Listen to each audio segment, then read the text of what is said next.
I will say like the imposter syndrome is very real. From a marketing perspective, we need to be solution providers. So much of what I do is driving people to a website. I think that that is something that we absolutely need to be paying attention to, and I think a lot of voice actors aren't. But your name, your picture doesn't really mean anything to them. Is SEO as much of a priority now, or is it going to be more of a GEO priority? They focus it so much on themselves that they forget about, well, who am I actually trying to attract here? So is it fair to say that this is a ground floor opportunity? I have two quick favors to ask before we dive into this week's incredible conversation with John Lano. First, please hit the subscribe button on this YouTube channel. That way you're always going to get notified when new episodes of the podcast go live. Secondly, if you enjoyed this week's episode, please hit the like button, and I would love it so much if you would leave a comment. The more we can grow this channel, the bigger and better guests that I can get on the show. John Lano, the voiceover genie. I want to ask you a question before we even get going, based off of something that I read. I think it was on your LinkedIn profile that I read it. My anxiety makes me productive. Tell me about that statement. Yeah. Yeah. Oh man, it's a big statement. And I decided to lead with it recently because I just feel like from a LinkedIn perspective, I just want to be honest about who I am and kind of bring someone into who I am from the beginning. But the statement comes from the fact that basically since I started voiceover, which was right out of college, I had, especially right in the beginning after college, I had pretty crippling anxiety, panic attacks, and things that were constant. And it's something that I've dealt with my entire working adult life. And so the way I kind of take power away from it, one of my strategies is to just own it and make fun of it and and just say, you know what, that feeling of anxiety is what moves me ahead, what gets me, it has helped me be productive at times, to kind of, work through it. If I'm feeling it, especially working is something that really helps. So, it's just, I'm also someone who likes to make jokes and, joke around. So it's been a part of who I am in voiceover. So it's always been there. So yeah, that's where it comes from. I think it's something that's probably relatable to a lot of people. I think I know so many, I've got kids, one of my kids that has struggled with anxiety at different points to different degrees and trying to help her work through that, which when you are not someone who has that issue, it makes it even harder sometimes to really understand what's going on and to be able to help guide the person forward. But I love the fact that you've just decided, you know what, this is what it is. I'm going to embrace it and find a way to work with it and turn it into a superpower instead of turning it into an excuse or a reason why you don't move forward or whatever. So I have a lot of respect for that. Yeah. And I will say that I have made a concerted effort over the past year or so, especially as I've dived more into we'll talk more about websites, voiceover websites, but as I've kind of put myself out there more in the public eye in the voiceover community, the anxiety is there. And so it's you know what, I'm just going to have to just push through it and understand that it is what it is. And, if I'm going to make this thing happen, if I'm going to put myself out there, that's just going to be part of it. And I do want to say that, with the nature of our business, we're so isolated that if you have anxiety, if you have depression, if you have any other, mental thing weighing you down, it can be magnified. So, I've learned that this community is very supportive. So, leaning on that and being kind of a little bit open about that also is just very helpful. I'm curious how this translates into social media.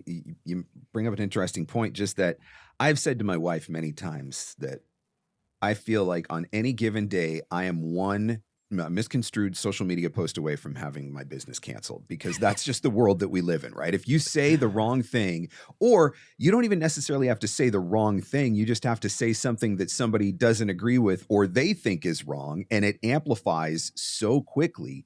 Mm-hmm. And I've lived with that pressure. I've lived with sleepless nights over stuff like that. And as somebody who does not have anxiety, I feel that anxiety. So for you, dealing with anxiety, but also saying, hey, like I'm coming out on social media, I'm using it more, I'm trying to make more of a tool. Do you ever sit and think about that stuff? Does it ever play in the back of your mind? Like, man, what if I say the wrong thing? Or what if somebody doesn't Yeah. like something? Or, is this going to be Oh, the end of me?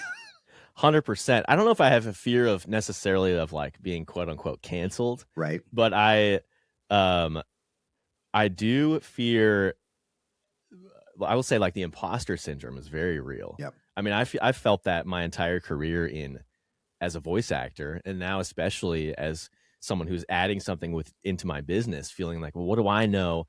I don't know as much, or I'm not as good as this person, or I'm not, as qualified. So I do feel a lot of anxiety around that Yep. specifically. Do I feel anxiety about saying the wrong thing? Not necessarily. I mean, I try to focus a lot of my energy uh on kind of like my philosophies on things and about, I don't know, I'm not sure how I don't necessarily think about that necessarily, but I think about how I come across in terms of, I don't know everything. I'm Right. still learning. But then that also is to me really a responsible reflection, I guess, is 100%. because I see myself as, if I'm not seeing myself as someone who doesn't know everything, then I'm going to stop learning. Yeah. I'm going to say, okay, I have everything figured out. I know it all, That's and when I the don't real need to keep problem learning. starts. Exactly. Yeah. I know you've been doing LinkedIn a lot more, or at least I'm seeing you much more frequently on LinkedIn. So you've obviously found some value there and are trying to make that work for you. I'm curious, you have the LinkedIn Premium membership. I do, baby. Is it worth it? What has your experience been with it? I've only ever done the trial run. They give you like 2 months or something like that, and I Yeah. did that for a while. I'm just very curious to hear, is it worth it for you, and where do you feel like the value is there, and where maybe not so much? Oh man, it really depends on the way I talk about it, and I've talked about this before. Is premium only works if you are like consider yourself a power user of LinkedIn. Right. So if you're using it day in and day out, I think it's something worth considering. But to me, the best thing, the best feature that they have with a premium account is the fact that you can inline have someone visit your website. So let's say you post something or you comment something, you're going to have a call to action button under your name within the feed, and that immediately takes them to your website. That doesn't exist when you don't have a premium account. Someone has to go into your profile, they have to click your contact info. Maybe they do have they've kind of they've started to remove the link to your website. I know that some people have been grandfathered in basically in terms of keeping the link of your website on your profile. But I think LinkedIn itself is going the way of a lot of other platforms where it's pay to play. Mhm. And I think that, to me, that call to action button, because so much of what I do is driving people to Yep. a website, that's my whole goal. To me, that's the number one thing. The fact that you can see someone who looks at your profile is nice, I guess. If you're very active and you're sending a connection request and then you see someone accepted the request and then they looked at your profile, that can be really good data, and you can immediately take advantage of that. If you see, okay, they looked at my profile an hour ago, they accepted my connection request. If it's like a voiceover buyer, then they're kind of a hot lead at that point. Yep. Send a message and get that ball rolling. But again, that's only valuable if you're on there very actively. If you're only Yep. on there a few times a week, you start to lose some of the power of those additional benefits. There's other benefits, but to me, those are like the biggest benefit to me is that website link button. I thought that the analytics were interesting, but then at the same time, I was like, that's a rabbit hole that scares me, because I could literally dive into those and lose a couple hours, and really, for what? Like, I don't know that there's a Yeah. whole lot of value there. One of the things that I thought was interesting about LinkedIn, I'd be very curious to hear your experience on this. If you do Meta Verified tells you straight up that you're paying for additional reach. Yeah. So that's additional reach on Facebook, additional reach on Instagram. If you get the check mark on X, they tell you right up, part of the value proposition there is you're getting additional reach. LinkedIn is the one platform that does not say that. Nowhere does it say if you go to a LinkedIn premium account that you will get additional reach. Do you think that you're getting any additional reach? Have you noticed any difference from when you were just on a free profile? No, No.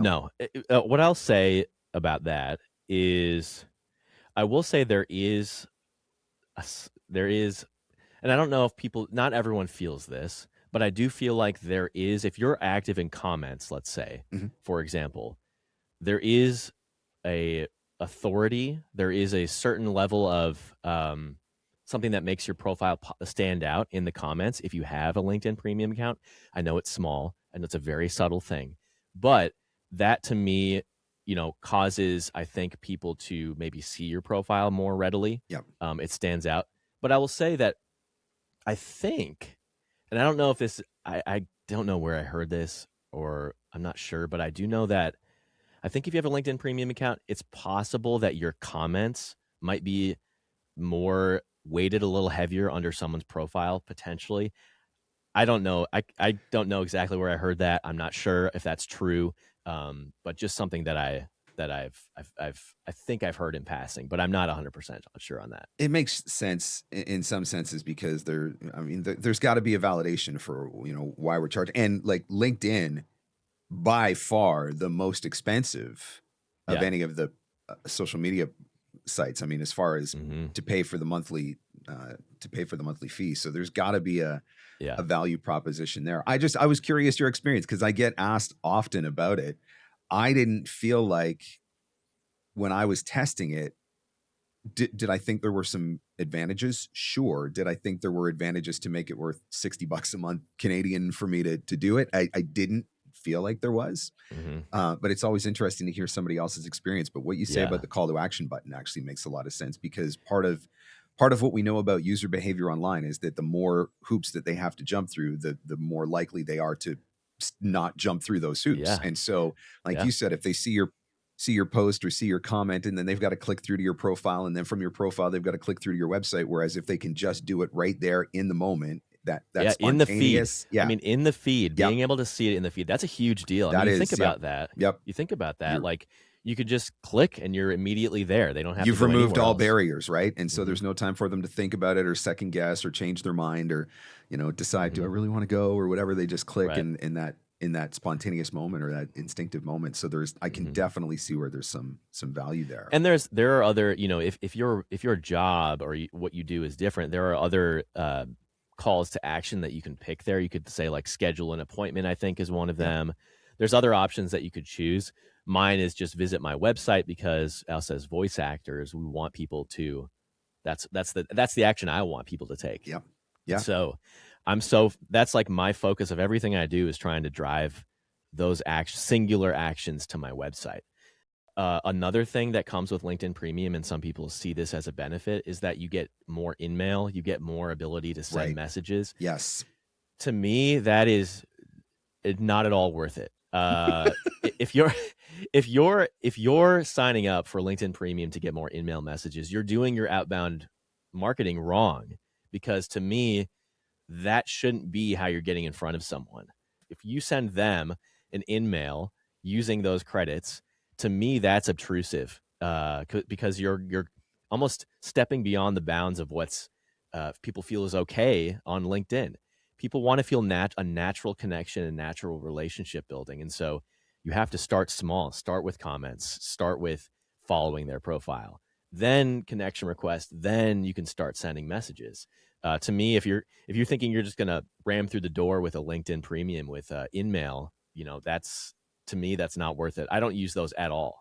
There definitely is a different set of rules on LinkedIn as far as engagement and how people want to be marketed to, I guess, Hmm. on that Hmm. platform. You're right. There are things that need to be done differently on there.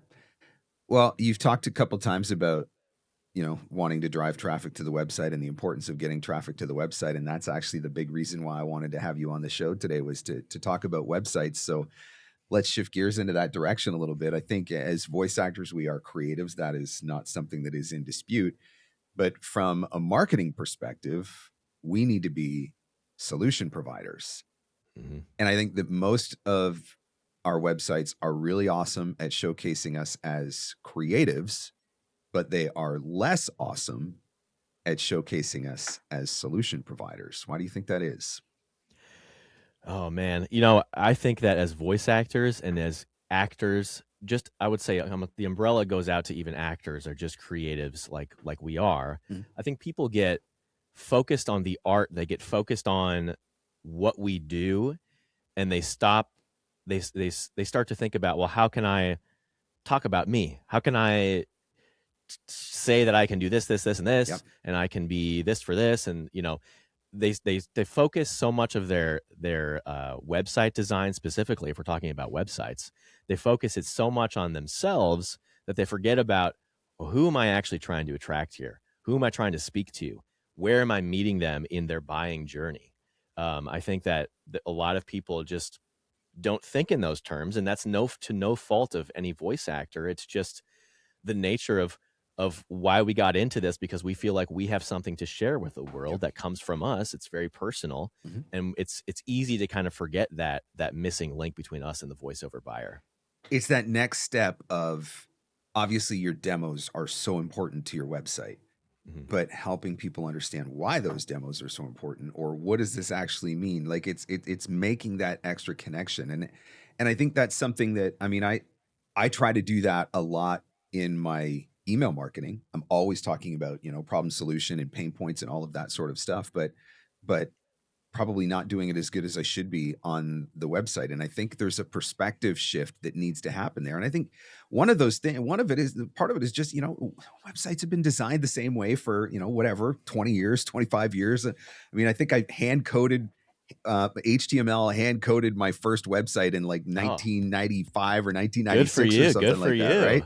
Yeah. I was working for a radio station at the time, and we're like, we should get a website. And I'm like, oh, I'll figure that out. And literally taught myself HTML and built the radio station's first website. And I don't think there's been a lot that's changed in some of that stuff, some of the design elements that we put on them ever since we started doing it in the mid 90s. But there is an opportunity to think about this from a different perspective. So do we need to think less about pure promotion then, and more about what are the specific needs that I can meet, or what is the specific problem that I can solve for that potential client?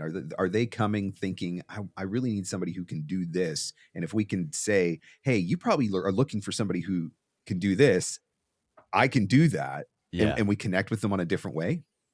Yeah. I mean, man, that's a big question, Mark. I will say that the way I think about it, and the way I think people should think about their voiceover website, is number one, what is your outbound marketing strategy? And that's kind of where it starts, because the vast majority of any website traffic that any of us get as voice actors, unless we're undergoing a big SEO campaign Yep. to rank in the search engines, the vast majority of it is going to be traffic that we drive to the website. Mhm. And so the question is, who are you reaching out to?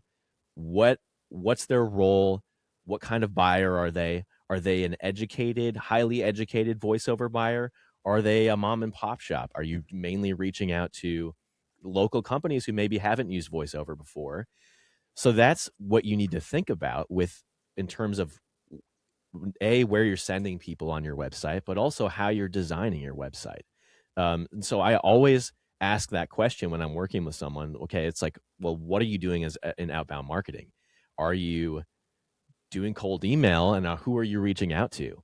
And then you can, most people have a one-page website, so you have to do the most you can within that one-page website. But how can we lead buyers on a journey and meet them where they are, wherever they are, and then hopefully speak to most different kinds of buyers that you're going to be sending to your website? Additionally, I do believe there's real value, especially now with AI and large language models, to have specific, if you have a very, very specific niche thing that you do within voiceover, and I'm not talking about just the genre, I'm talking about your voice, your accent, your language, all of those things. To me, there's a real opportunity right now to create pages on your website that speak to that very specific niche, and to literally to name it and speak to those buyers. Because then if someone's going into, because Mark, that in large language models, people are just having conversations with it, and they're being extremely detailed in their asks. And so let's give ourselves an advantage there. If you have a very niche thing that you do, a niche accent, all of the things, I mean, we're all very unique in what we offer. So, creating, whether it's just a section on your homepage or a specific subpage, I think that's the most powerful move, is to create a separate page, a separate landing page for that. That I think is a real opportunity right now. I know I talked about a lot of different things there, but I think gets me fired up. The GEO, or whatever they're calling it right now, generative engine optimization, AI SEO. There's so many different various and assorted terms for it. I think that is something that we absolutely need to be paying attention to, and I think a lot of voice actors aren't, because there are a lot of voice actors that have very strong opinions of AI to begin with, and understandably so. But if you think about the way that you interact with these LLMs, whether it's ChatGPT or Gemini, Claude, whatever, I can even see in the time that I've been using them, how I'm using them is changing. And one of the things that did not happen in the early days was there was no such thing as citing of sources or anything like that, right? If you asked ChatGPT a question, it would give you an answer, but it didn't tell you where that answer came from. Now it's giving you sources and it's giving you links. And so we need to be thinking about that from the voiceover perspective. If a buyer is saying, I'm working on this commercial and I'm looking for this kind of voice, can we have our website be one of the sources that is cited when they're asking that question in ChatGPT? And so that's kind of what you're talking about, right? Is think about what are some of those questions, particularly in those niche areas, what are some of those questions that somebody might type into ChatGPT? How do I build a page that answers that specific question so that I can be that source that is cited? That's something that I have started thinking about a ton. I added 100 some odd pages to my website last year and continue to add now. And that's why I'm like, I want to figure out, how do I get myself coming up in search results? Because, well, I don't know. What do you think about this? Is SEO as much of a priority now, or is it going to be more of a GEO priority? From my understanding, what we've learned so far within AI, SEO, GEO, whatever you want to call it, is that so much of what gets ranked within those search results relies on what is already ranking within SEO. So I think if people are worried and they're thinking, I need to be thinking about AI and I need to be thinking about SEO, and I feel like I just can't do it all. To me, the foundation thing that you should be thinking about, if you care about it, if you want to focus on it, is SEO. And then you can, maybe try to think more so about AI, GEO, whatever you want to call it. But so much of what is showing up in search results is based on the SEO of those search results within Google. So right now, what's happening in AI SEO is what happened early on in search engines, in the search engine world, where a lot of they're called black hat tactics. So it's basically kind of shady tactics to rank for things. Those things are actually working relatively well right now in AI, trying to manipulate AI search results. But the AI search results are, and including Google and Google Gemini, like they're quite quickly deciding, what, that's low quality. Yep. That's not going to rank. You can't manipulate the system. And so they're slowly cracking down on that. And what's reminded again is just that high quality content and doing kind of strong SEO work is what still works. Yep. And so, but in terms of reaching people within doing AI SEO or GEO on your own website, yes. I mean, I agree. I mean, I brought it up, but I really do think that if you have a very specific niche or a very specific combination of skills or something that you've done, even if you've done one project that is very specific, that's different than what everything else you've done, have a page for that. Write a blog post at the very least about it. Yeah. And name what it is. I think a lot of voice actors they're not being obvious in what they're naming on their website. They're not writing specifically what they do. They think my demos are going to carry who I am, what I sound like, etc. No, we need to tell the robots, we need to tell Google, we need to tell the LLMs what specifically we're providing, because otherwise LLMs and search engines aren't pulling audio data and saying what is this read style. So it's the difference between talking about the commercial that you did for a casino and saying, I do commercial work for large casino groups, and just explaining it down a little bit further so that if there was another casino group that was out there, it's not just about this TV commercial that you did. It's about that very specific niche market of, and name the market. Mm-hmm. It could be an automotive dealer. It could be bakeries. It could be Mm-hmm. whatever. Name the market, niche it Yeah. down a little bit further. That's the sort of stuff that you're talking about. Yeah. I think there's always an opportunity for SEO. Obviously, you play by the rules. There's always an opportunity to get yourself ranked. I think there's probably also something to be said for, if you look at some of the consistently high-ranking voice actor websites in particular, Mm-hmm. a lot of these people have been playing the game for a very long time. Mm-hmm. And so it's not just about having the right keywords or things of that nature. It's just about the authority of having the right keywords and the right kind of content for 5 years, 10 years, 15 years, whatever. And that credibility is part of what lends themselves to it. Mm-hmm. So is it fair to say that this is a ground floor opportunity for, the handful of voice actors who are actually going to jump in on this AI SEO thing, and instead of just saying, screw the robots and, running in the opposite direction of it? Yes and no. Here's what I'll say. I want to say this before we talk too much more about SEO, is that I think that while it is important, and I think that it's important, and you're doing yourself a disservice if you don't have a foundational structure of SEO on your website. If you're not structuring it in a way where you're being very clear about who you serve, what you do, what your voiceover genres are, etc. If you're not being clear there, then you're doing yourself a disservice, because then Google has no idea who you are. But I will say that the majority of your energy in terms of what you're doing should be more so about your on-page copy and your on-page design in terms of speaking to the buyer where they are in the journey. Because again, so much of what we're going to be, how we get traffic to our website is through outbound marketing. So I don't want people to get too caught up in SEO. While it is important, and I think there is an opportunity, here's what I'll say about the established websites. If you're wanting to, how do I want to think about this? Let's say you search for something very specific, and it's something maybe you want to get ranked for. You don't know the search volume yet. You don't know anything yet, but you want to get ranked for it. Yep. And so you pull up an incognito window on Google. Because you don't want any of your past history to muddy those waters. Yep. You pull up an incognito window, you search for that, and you see what comes up as the top ranking thing. I will say this is always a good practice, is that when you see whatever's ranking, if it's an individual website, ignore the pay-to-plays that rank for things.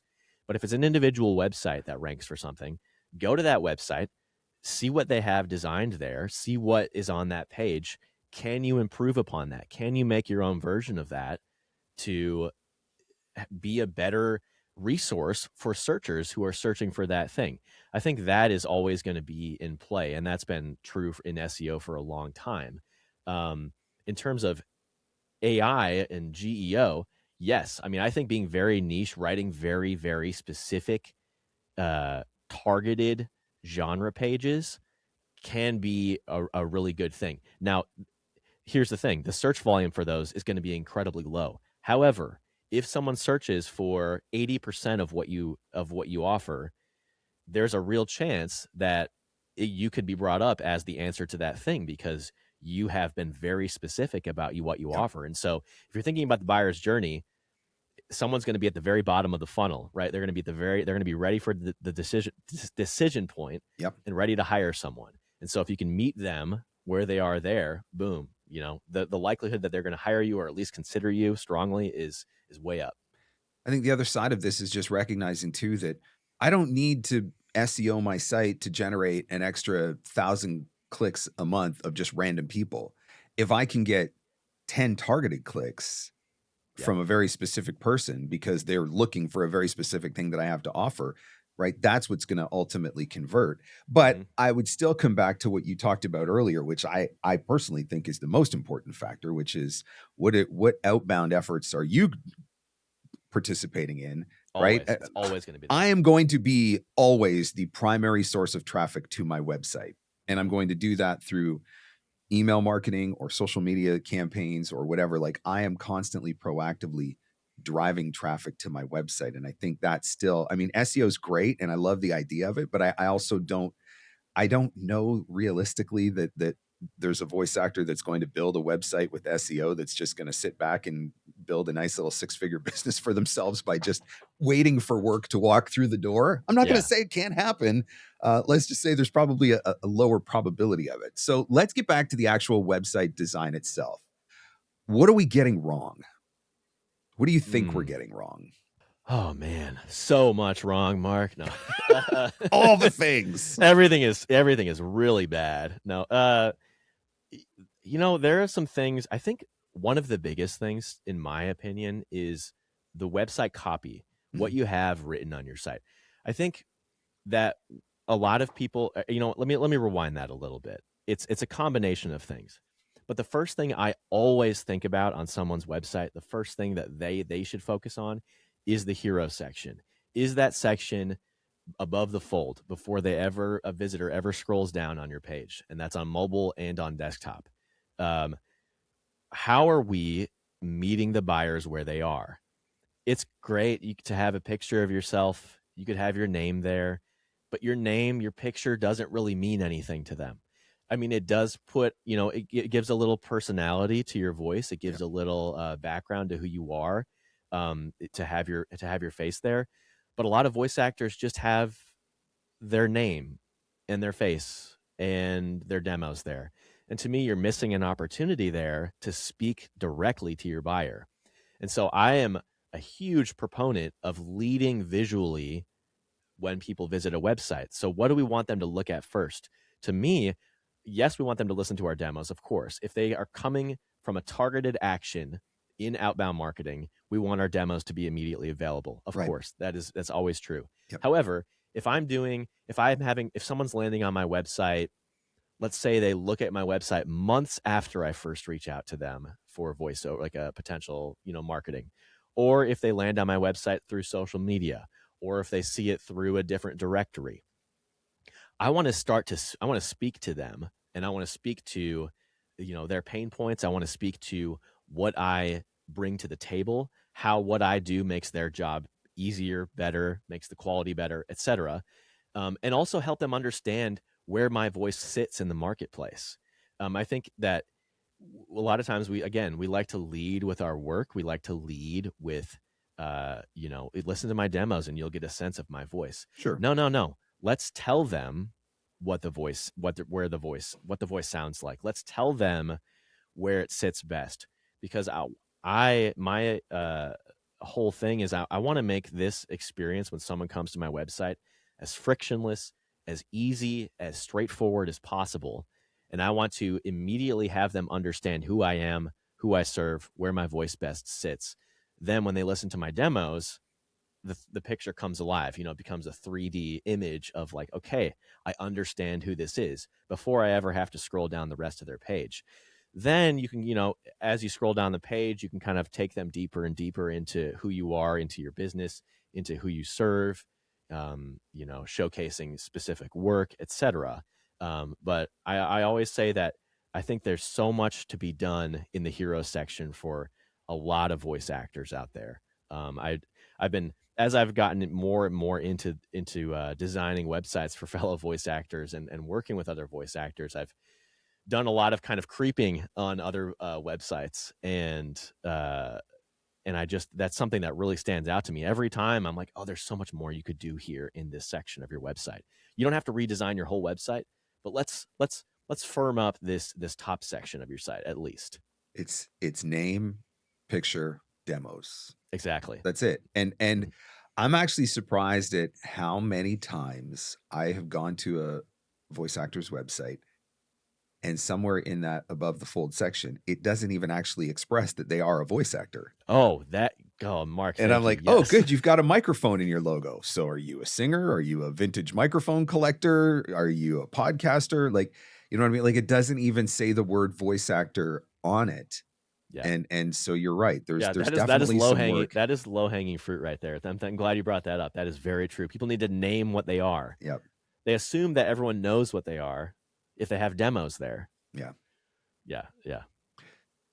There is a really good opportunity though to talk specifically about what you do, especially if you do something a little bit more niche or you fit into a specific pocket. Like I was working with one voice actor who literally branded themselves as the millennial voice. And I actually think that that works because now, I mean, as soon as I'm on your website, I already know. And so now you don't need to tell me you're the millennial voice that does this type of read or that type of read or the other type of, I'm just going to assume, okay, this is the millennial voice. And then I listen to the reason, like the millennial voice that does this, the millennial voice that does that, or what. Like, so when you fill a certain niche or fit a certain niche or whatever, especially, I think there's a really good opportunity there.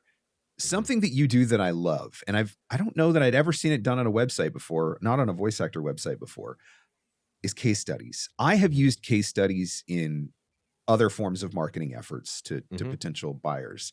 Never really used one on a website before. Love the idea of it. Walk us through this case study concept. Yeah. So to me, and you can call it different things. You could call it featured work. You could call it, a featured project. The way I look at it is, and this anyone can do this. Let's say you've booked one voiceover job. To me, it is in your best interest and in the best interest of buyers to highlight that in an in-depth way to give it the weight that it deserves. Yep. And then when you're doing a case study, so the way I picture it, and if you I recently designed and I did a LinkedIn Live for it, Brandon Miller's voiceover website. And if you go to his website, by the way, thank you. I've been there and looked at it and was like, dang, Yeah. nice work. Thank you. I appreciate that. And it was a very collaborative effort. It was awesome working with Brandon, but and he's a great voice actor. But if you go to his website and you scroll down, I think maybe in the second section of his website, you'll see that there are two specific highlighted projects that we kind of turned into mini case studies. Mm-hmm. And the idea behind it is to get the buyer, whoever's coming to your website, not only to see the work that you do, obviously we want to showcase this, but also in how we describe it. We want them to see themselves in it. So let's say, let's say one of your clients is a casino, going back to your casino example. It's a casino. And what was the read style that you had in there? So you can describe your read style. Yep. If another casino is coming to your website and they're like, oh, I need a read kind of like this is perfect. They see themselves in it. Yep. You can talk about the workflow behind it. Say this was done over a directed session. You're not saying I do directed sessions over Zoom and Source Connect. I'm available for that. You're kind of subtly telling them that, okay, they did a Source Connect session or they did a Zoom session, and that's how it was done. And then you can even add some more authority behind it. If let's say it was like a multi-spot campaign, you could describe it a little bit more in those words. But to me, the idea is twofold on a case study. It's, well, maybe threefold, but it's to have the buyer see themselves in the project that you're putting together, because they may see something in what you did or in how you described it or in your read style that they can reference themselves. It becomes a lot easier for them to imagine your voice in their project. Yeah. So that's one good reason why. Another reason why is to just give you more authority, to show you as someone who understands the process, who is very, specific about the decisions you make as a voice actor. To me, it just shows authority. It also gives your work the credibility that it deserves. Even if you've only booked like a couple jobs early in your career, you can showcase those projects. I will say, as a side note, another mistake I see on websites is people who just list, like they just have and if you have a ton of work, if you are just an extremely nonstop working voice actor and you just want to basically show that, like, look at this wall of work I've done, that's Right. great. But if you're most working voice actors, if you're you're kind of a middle class voice actor like most of us, to me, you need to structure your portfolio in a way that leads the buyer, because all it is just a wall of videos. There's no, I don't know what I'm looking at here. What am I supposed to click play on here? What is this genre? What is this read style? It's great that you've done work, but how can we actually leverage what you've done in the past to then speak to future buyers? And then the third smaller benefit is that when you can write read styles, when you can write, what it is you did, that's just another excuse for you to have more content on your page, more chances to explain to search engines what you're doing. It's an opportunity to refresh the page too, right? Exactly. Because if you build your website, you just let it sit there and you don't update it for years, versus if you're constantly putting this stuff up there. As you were talking, one of the things that stood out to me was the irony of the fact that so many of the production companies that we are marketing to present their work in exactly the way that you are talking about right now. But it's like we never picked up on it. Yeah. Right? Right. We just post the video and maybe the name of the brand or whatever. But when they're posting it on their website, they're talking about what the client wanted or whatever. There's a mindset shift that has to happen here, because so often it's, hey, look at me in this thing that I did. Right. And even, oh, I'm so happy to have done this commercial for such and such, and that's so the way proud. right. I'm so humbled honored. and proud. and that's the way that we share it when we post it on social media. And I know I've talked about that share it, make it matter to the buyer. And so I will write a social media post where I do exactly what you just talked about. I said, this is what the client was looking for, and this is how we were able to make it happen or whatever. But again, not the way that I present it on my website. There's a mindset shift that has to happen there that goes from a portfolio displaying your work to creating a portfolio of work clients are interested in, or I'm right. like trying to figure out what the language is there, but there is a perspective shift that has to happen. This isn't about me and my voice. This is about the buyer looking and identifying with, oh yeah, that's what I was looking for. That's what I need. Yeah. Right. I think even in how we showcase our demos now, I think we've done that to a degree. You don't just post your commercial demo. Now you post, like I've got my VoiceZam player and I've got all the different spots listed, and each one of the spots is labeled, this is conversational, this is authoritative, this is blah, blah, blah. We're trying to help the buyer get to what they want faster. We do it with our demos. Let's do it with our portfolio as well. Yeah. It makes so much sense when you talk about it. I'm like, what have we been doing for the last 10 years? No, 100%. And I, like, here's the thing. My website's not perfect. Like I'm literally going to be starting a full on, like, I wouldn't say a full rebuild, but I'm going to be doing like a refacing of my website. And I'm actually going to be, if people want to watch that, I'm actually going to, like, if you want to watch over my shoulder doing that, I think I'm probably doing it live on LinkedIn. But to me, there's so many benefits to doing like a case study style thing. One of the things I think that people need to consider is the fact that how can we add value to our clients? We're always thinking about that, right? How can we add value to whatever they're doing? Obviously, what we're doing as voice actors, we want to deliver great sound. We want to blah, blah, blah, blah, blah. All of those things that are expected of us.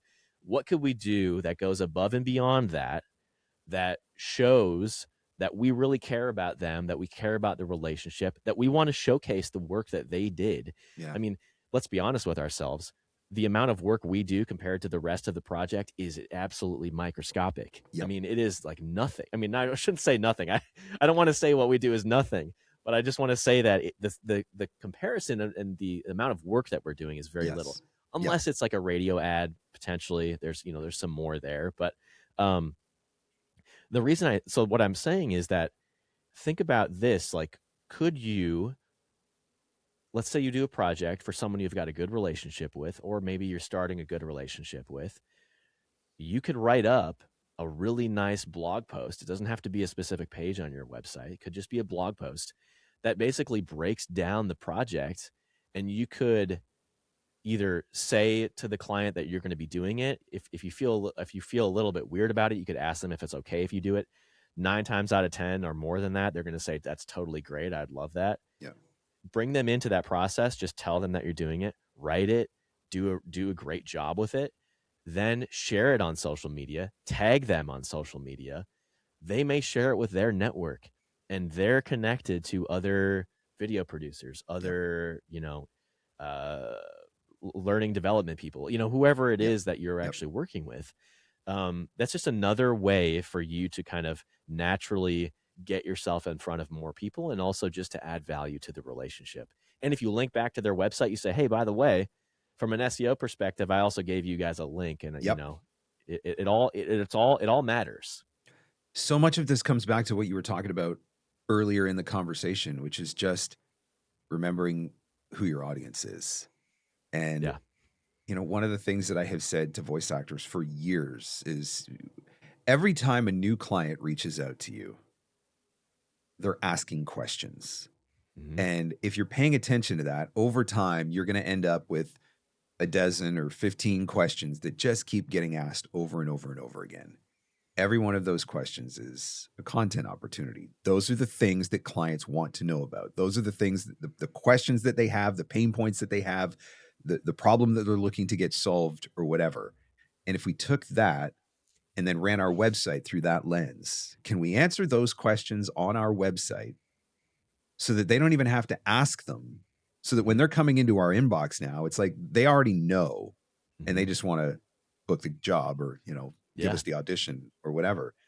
It's just really about remembering who the website is for. And it is about you, the voice actor, but it is for them, the voice buyer. And so when you're filtering everything through that lens, your copy, how you present your copy, all of that sort of stuff, that's really, when you strip it all the rest of it away, that's what we're talking about here. The case study just happens to be a really smart way to showcase that. Yeah. What I'll say, and I want to add on to your point, that is a really good insight to take that language and those questions that you're hearing from your clients over the years, from prospective clients. Think about what they're saying. Not only could you create content on your site, like a page or a blog post or a section, but to me, that is like prime material for an FAQ section. To me, and this is literally something that I am now adding to my website. I've literally neglected this. I've answered questions on my website, but I don't have a dedicated FAQ section, and that is a missed opportunity by me. I feel every website I'm designing now. It's funny. I've been designing quite a few websites now since I've started doing this, and I feel like every website I've designed is superior to my own website. And now that I've sent the way, right? When you are the teacher, Exactly. So now I'm like, oh God, like when am I going to squeeze in time to actually make my website up to par with what I'm putting out there for other people's websites? But going back to the point, make that an FAQ. Think about the common questions that people answer. You don't have to have a soliloquy of an answer. You don't even necessarily have to give an incredibly detailed, let's say one of the main questions is, how much does this cost? How much does a voiceover cost?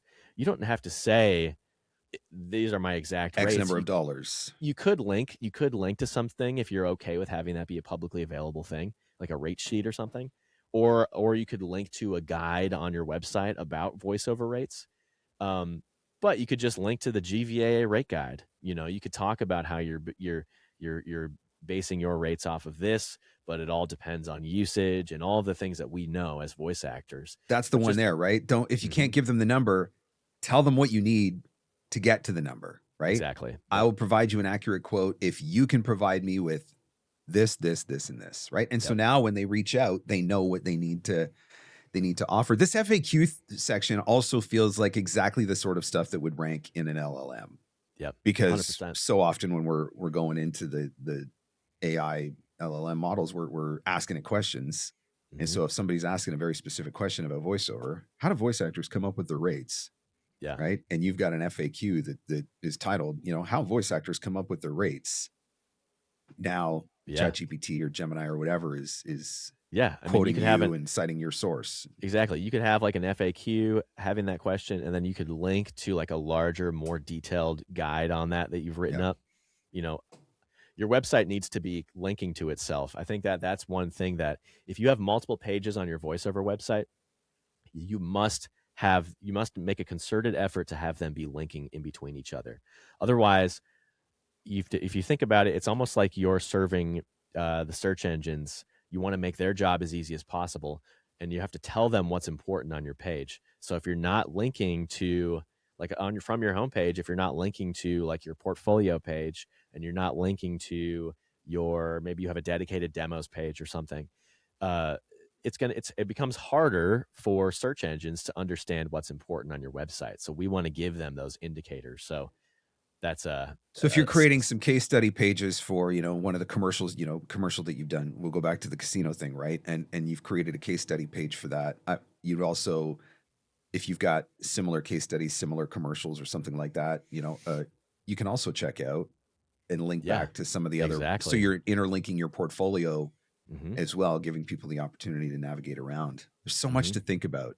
There really is. There's so much to think about. But I really think, I mean, I know I look at my website and I'm in the same boat, right? I teach so much of this stuff, and I'm in the same boat where I look at my website and think, oh my gosh, I need to do that, and I need to do that, and I need to do that. And there's not enough hours in the day to do all of the things. But this is something that you're doing now. Brandon's website was great. I did check out the website that you had done with Brandon, scrolled through it, thought it looked, look of it was great. The content on it was great. The case study thing, brilliant. Doesn't surprise me that Brandon was collaborating with you on it either, because I know Brandon's an incredibly smart guy, great marketer in his own right as well. So putting the two of you together, no wonder you got a great website. But if somebody is interested in having a conversation with you or digging into this deeper, do you have some resources? Do you got videos? Do you do consultations? What does that look like? Sure. Yeah. I think the first place to to interact with me is LinkedIn. I'm very active on there. So if you want to, connect with me and ask me a question or whatever, my DMs are always open if you have a quick question or something. But more so, yes, I offer, I do website design, but I also do offer just consultations about your website. I offer something called like a VO website checkup, which is basically, I take a dive into your website. I record an analysis of it basically through the buyer's lens and give you advice on what you can change, how you can manipulate what you already have on your site, your assets that you already have to make improvements. Okay.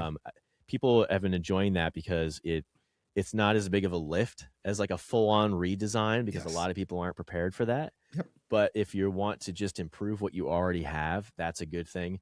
You can find that on my website. So I have two websites. I have my own personal voiceover website, and then I have my kind of I would say mentoring website, voiceover mentoring website. I started several years ago, just because it was kind of during COVID, et cetera. Anyway, that's fulltimevoicetalent.com. So if you go to fulltimevoicetalent.com and then you click on the website services on the menu bar, you'll see different offerings there, as well as some more information about what I do and how I could possibly help you. And I'm always open to just having a chat, a quick chat, just to see, concerns you have or something you might, be worried about. And that's also, I have that available as like just a quick Calendly meeting. One other question, because I know I'm sure there's already people who are thinking, does it make a difference what you build your website with? Is it like, look, this has got to be a WordPress thing, or it's got to be does it matter if it's WordPress or Wix or Squarespace or, whatever, name the website builder? Does it make a difference? It depends who you are. It depends how much control you want. Me, as someone who's designing these, my preferred setup right now is built on WordPress, and then I use a page builder called Elementor, and I use a pro version of that.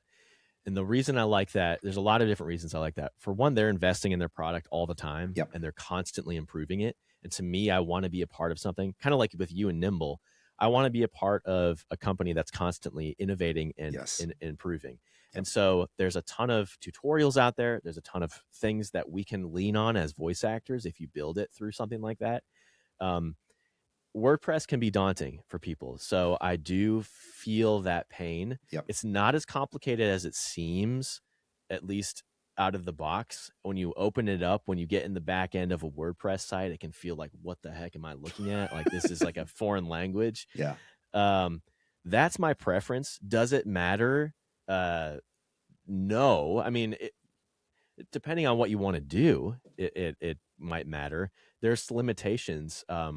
I've recently started to build some websites on Wix and Squarespace, and I don't like those as much. Right. There's limitations there, especially on if you're on the lowest tier there.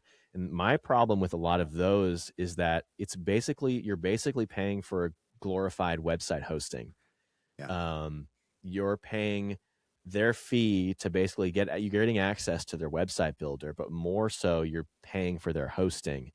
And to me, their pricing is too expensive for what you're getting. Right. I can get equivalent or better pricing if I'm using WordPress and my own host through like Upper Level or some other host, and then using Elementor. And the Elementor is like $84 a year. And so if you're using that plus a host and on WordPress, and WordPress is free, you're getting a lot more control over your website long term and in the short term, and you're not dealing with like sometimes the introductory pricing that they give you on Wix or Squarespace can immediately be skyrocketed. Year 2, all of a sudden it's like, whoa, what happened? Yeah. So I mean, like from a endpoint goal, like you can use whatever you want. I mean, there's no like difference in I mean, there's a lot of flexibility if you're building on WordPress. The difference is really in the back end, but your ability to add the type of content that we're talking about, or, shift the layout of your website to get things in the right order on the page or whatever. Yeah. That is not as much. It doesn't make as big of a difference as really what it comes down to. And there's, from a design perspective, like, I'm thinking about margins and padding and all of these things that the normal voice actor is not going to think about. Right. I will say that the ability to control how things are, I mean, you can move things around. Let's say you're talking about Wix. You can move things around on your page. You can very quickly break your design on a thing like Wix. That's one of my big issues with it, is like you can break it quite quickly, especially on mobile. So, just be careful if you're using a builder like that. Right on. Well, John, this has been great. I love thinking about this from a different perspective, and it's really easy to sit and say, oh, you got to make your website from the buyer's perspective, or, think about what the end user would be looking for, and, all these things that we say. But it's another thing to really map that out of what that actually looks like and what that means on a practical level. And I think you've done a really great job of helping us understand what that actually means on a practical level. So thank you so much for sharing your time and your wisdom. And definitely people need to get connected with you on LinkedIn. You're sharing a lot of really good stuff there, a lot of really helpful content there as well. Yeah, I appreciate that, Mark. I really appreciate you having me on today. And if anyone has questions, don't be afraid to reach out. I love talking about this stuff. So thanks again, Mark, and thanks to this community for being so supportive. So we'll make sure that all the website address and everything is in the show notes as well. So if you're looking for that, you'll be able to find it, and people will be able to get connected. Thank you so much, John. Sounds good. Thank you.